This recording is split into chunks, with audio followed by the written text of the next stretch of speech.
Reverend Carlyle, I want to do a part of your job this morning and reference 2 Bible verses.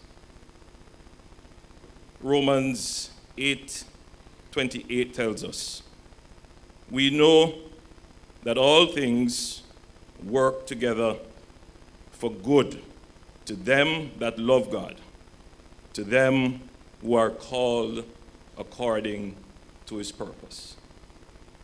And Proverbs 3, verses 5 to 6 says, "Trust in the Lord with all thine heart, and lean not unto thine own understanding. In all thy ways acknowledge him, and he shall direct thy paths."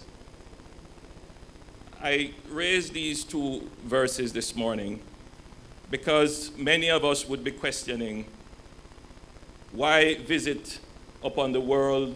Why visit upon Jamaica? Why visit upon our families this pandemic? We,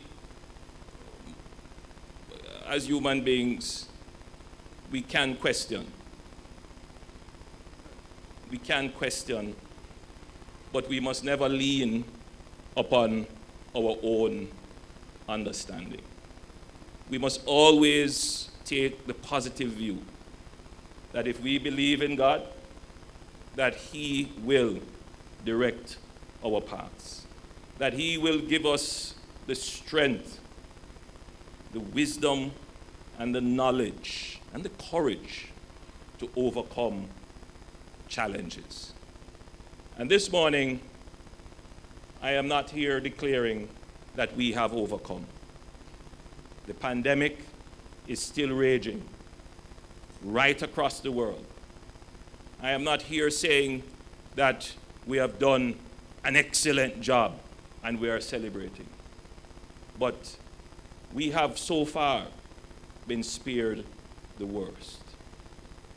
And it is not only because the government has done a fairly good job, some would say an excellent job in managing the pandemic, but more so, it is because the workers have put out all their efforts. And I today personally, on behalf of a grateful nation, say thank you.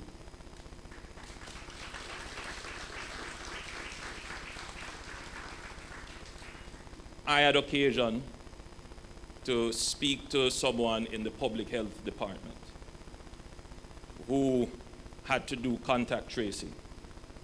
And there is a view that there is a profession called contact tracers, which is not necessarily the case. Contact tracing is a skill that public health workers do have or can be trained easily to do. But this is really done by the public health workers, nurses and doctors, and people who are drafted in with some level of public health training to do this very tedious and meticulous work to go and track down all the persons who may have been exposed. And when they explain to me the minute details in which they go in to ensure that they don't miss anyone, this is to be applauded, because, and I want to especially thank the public health workers, because in other countries, this level of robustness is not exhibited. I also want to thank the Jamaican people. There is something in our culture that makes us as a people not necessarily fearful, but we understand when there is a threat to our lives. There are others who will feel that the requirements, the protocols, and the measures are an imposition on their freedom. But the psyche of the Jamaican person is that life is a gift. My grandmother, who passed on, she used to say every day, Andrew, if life spare. And I always wondered, what did she mean by this, if life spare? And some of you may have heard that term used before. Yes, it is a gift to you that any day anything could happen. And therefore, you should treat life with great caution. Take great caution. Take precaution so that your life can be spared. And this is in the psyche of Jamaicans. And therefore, you see a fairly high level of compliance with the infection prevention and control measures that are in place. Yes, we have some difficulties with the social distancing. It is not in our nature to stay far from each other. But I see it emerging. When I first went into a public space in the midst of the COVID pandemic in my constituency, everyone was running to come and hug me up. I felt a little bit cute saying, no, no, no, because they didn't get the message as yet. When I went in last, they understood. They wanted to shake hands, but now they're giving the elbow or the feet or the namaste.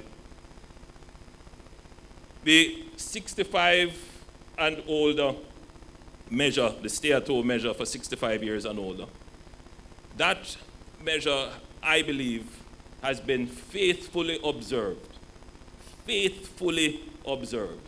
And I believe that that has contributed significantly to preserving the lives of those who would be most vulnerable to the disease, and it has kept our death rate fairly low. It is now becoming, I wouldn't say burdensome, but it is adding significant pressure to those who still at 65 and older have to make their way economically and financially. The Minister of Local Government and the Minister of Health will soon make some announcements in that regard. I believe you have. You did. So we are now at 75. Good. So we have raised it. But I still here use this platform to put out a word of caution. Even though we have raised it, still wear your masks, maintain your social distance. If you don't have to go out, don't go out. This will pass. This too shall pass. But let us continue to be vigilant. Let us continue to take precaution. And once again, let me thank everyone, especially our frontline workers, our heroes, which have kept us safe. On behalf of the people of Jamaica and myself and my family, I say thank you. God bless.